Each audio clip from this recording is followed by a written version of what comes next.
Halo and welcome back, teman-teman netizen atau warganet yang saya hormati semuanya. Di konten kedua hari ini, saya ingin memberikan analisa atau review dari pertandingan Super League antara Persita Tangerang versus Persib Bandung yang berakhir untuk kemenangan Persita Tangerang dengan skor tipis 2-1.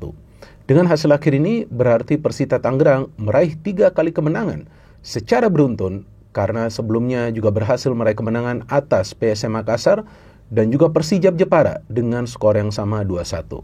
Sedangkan bagi Persib Bandung, ini adalah kekalahan kedua mereka yang dua-duanya mereka alami di partai tandang mereka karena sebelumnya Persib Bandung kalah dari Persijap Jepara dengan skor yang sama 2-1. Dan memang pertandingan ini digelar di Bali, tapi saya pikir bukan itulah alasan atau faktor yang membuat Persib Bandung mengalami kekalahan. Dan saya juga awalnya bingung kenapa pertandingan ini kok mainnya di Bali. Tapi kemudian saya cek ya dari media, dan saya baru dapat jawabannya kemarin bahwa ternyata keputusan pindah venue bukan atas kehendak I-League atau operator liga. Perubahan diajukan oleh tim tuan rumah dan disepakati oleh tim tamu. I-League hanya menyetujui setelah ada kesepakatan kedua pihak. Jadi ini saya dapat ini dari media ya, dari media online yang terpercaya. Jadi itulah alasannya bahwa pertandingan ini dimainkan di Bali dan sudah disetujui oleh kedua belah pihak.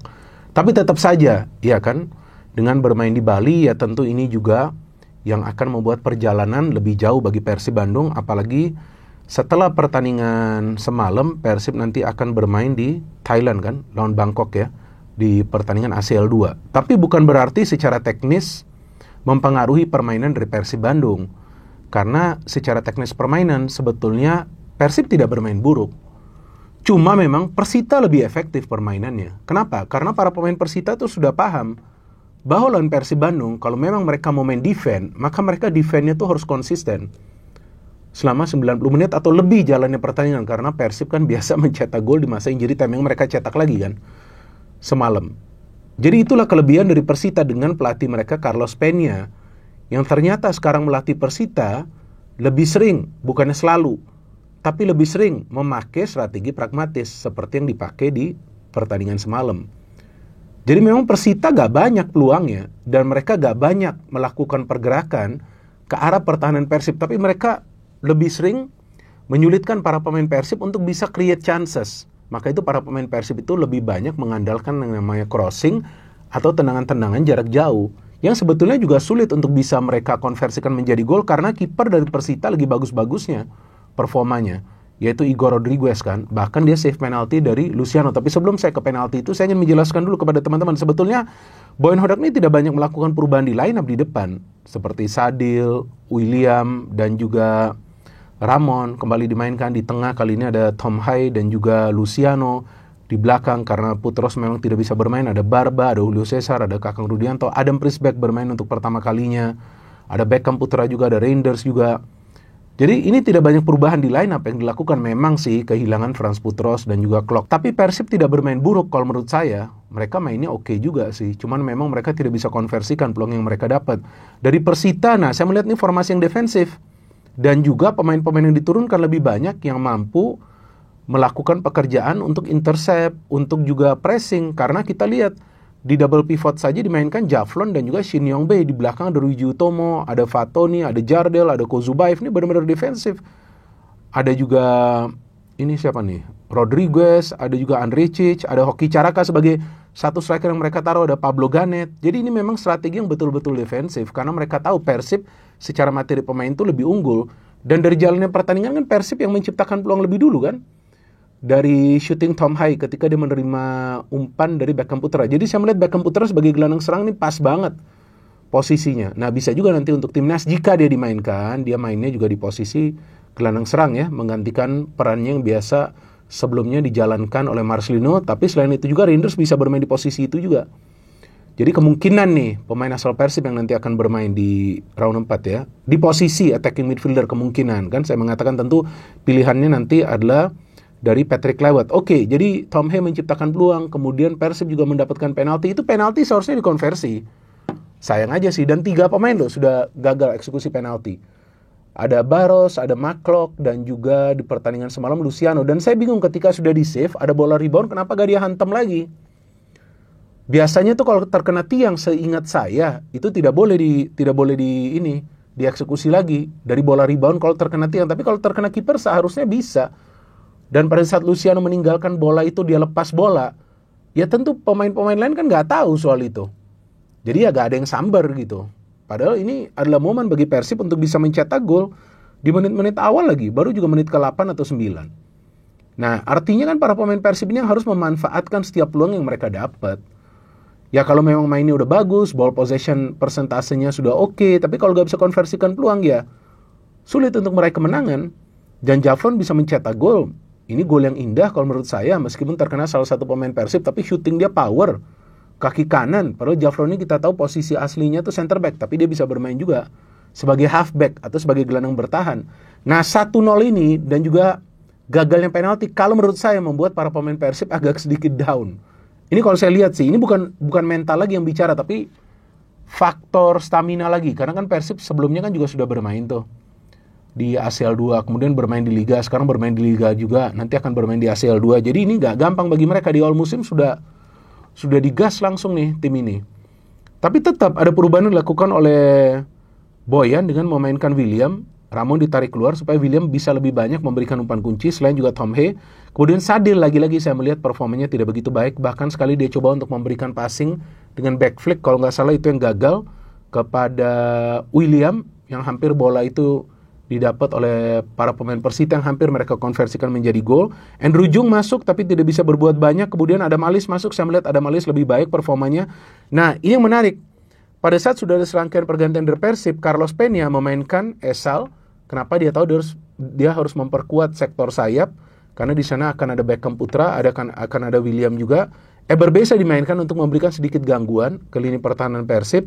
Akmal Nur Hardianto dimainkan untuk juga ada striker tambahan di depan setelah Hoki Caraka ditarik keluar. Kemudian kita lihat ya, Andre Jic juga ditarik keluar. Nah setelah itu Persita mainnya counter, dan Persita banyak main long ball yang seharusnya para pemain Persib tuh dengan mudah bisa antisipasi, tapi mereka hampir mencetak gol lagi tuh. Ada sundulan kepala, saya lupa tuh pemain mereka siapa namanya. Jadi sebetulnya secara permainan Persita mainnya simple, bertahan, dapat bola, kirim cepat ke pertahanan Persib. Dan tentu mereka berharap ada kesalahan, tapi saya tidak melihat ada kesalahan sih dari para pemain Persib yang mereka lakukan, yang bisa dimanfaatkan oleh para pemain Persita untuk mencetak gol. Karena gol dari Esal itu memang adalah gol yang indah, karena Esalnya saja bagus itu shootingnya. Yang dia cari angle, dia shooting langsung, tidak bisa di-save oleh Adam. Padahal Adam ada 2 save sebelumnya juga yang dia lakukan kan, salah satunya dari Shin Yong-bae di babak pertama. Jadi memang Persita ini bermain lebih efektif, dan akhirnya Persib bisa mencetak gol, memperkecil ketertinggalan. Ini menarik juga, mencetak gol di masa injury time, kalau nggak salah sudah 8 atau 9 menit.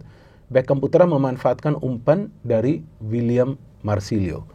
Jadi memang kalau secara permainan Persib lebih lama menguasai bola, tapi mereka juga kesulitan untuk bisa mencetak gol ketika ada defensive line dari Persita yang bermain sangat solid dan juga tidak melakukan kesalahan yang fatal yang memungkinkan para pemain Persib memanfaatkan situasi tersebut. Dan juga ketika para pemain Persita itu menyerang, mereka tidak mau terlalu lama menguasai bola karena mereka paham Persib itu kuat di tengah. Dan saya melihat sebetulnya pemain seperti Tom Hea, Beckham Putra, William Marsilio, William Barros itu adalah pemain-pemain yang memang bermain kreatif dan mereka sudah berjuang sekuat tenaga. Tapi sayangnya ketika ada sejumlah peluang emas tidak bisa dikonversikan oleh para pemain Persib, ini yang menjadi kendala bagi mereka untuk bisa konsisten mencetak gol. Dan sebetulnya hal ini juga kan sudah kita lihat di pertandingan sebelumnya ya, dari Persib Bandung lawan Arema FC. Cuma pada saat itu kita lihat para pemain Arema FC fokusnya berkurang, sehingga Persib memang bisa memanfaatkan situasi itu, dan memang power dari para pemain Persib itu lebih bagus di match itu. Tapi saya melihat di match semalam agak menurun juga stamina mereka di babak kedua. Babak pertama bagus, jadi saya pikir ya wajar juga Boyan Hodak mengatakan bahwa memang Persita layak meraih kemenangan karena mereka betul-betul disiplin, mereka tahu apa yang perlu mereka lakukan untuk bisa menyulitkan para pemain Persib, menciptakan banyak peluang emas, kemudian cara mereka menyerang adalah memanfaatkan situasi counter atau juga long ball atau juga skill individu dari para pemain, yang salah satunya bisa dilakukan oleh Esal yang mencetak gol yang indah untuk sebetulnya kill the game sebelum Beckham Putra mencetak gol, memperkecil ketertinggalan. Tadi sudah saya jelaskan mendekati menit ke 100. Jadi memang PR-nya bagi Persib Bandung adalah bagaimana para pemain mereka bisa nyetel atau kompak dari menit pertama. Gak boleh tunggu-tunggu terus sampai masa injury time. Memang sebelumnya mereka juga mencetak gol di masa injury time, ya, lawan Persija Jepara, lawan tim-tim lainnya juga. Tapi hal seperti itu belum tentu terulang lagi.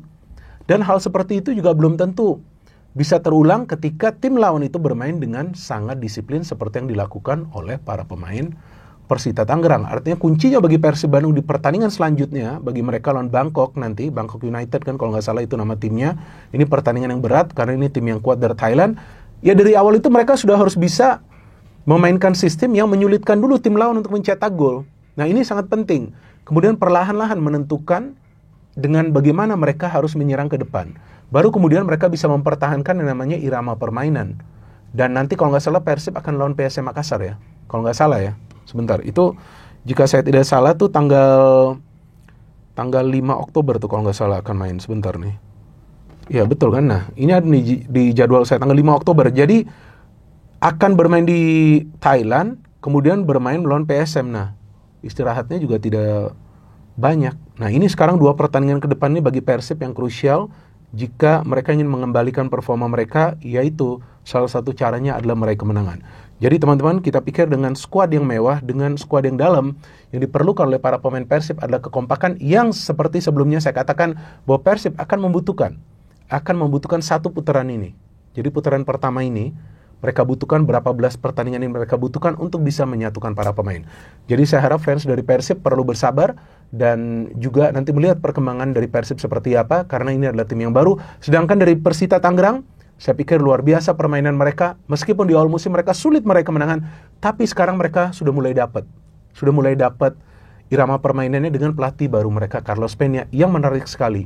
Ketika di Persija Jakarta, dia memainkan sepak bola menyerang, tetapi di Persita kadang-kadang dia juga memainkan sepak bola defensif. No hit, no politics, only football. Salam sepak bola.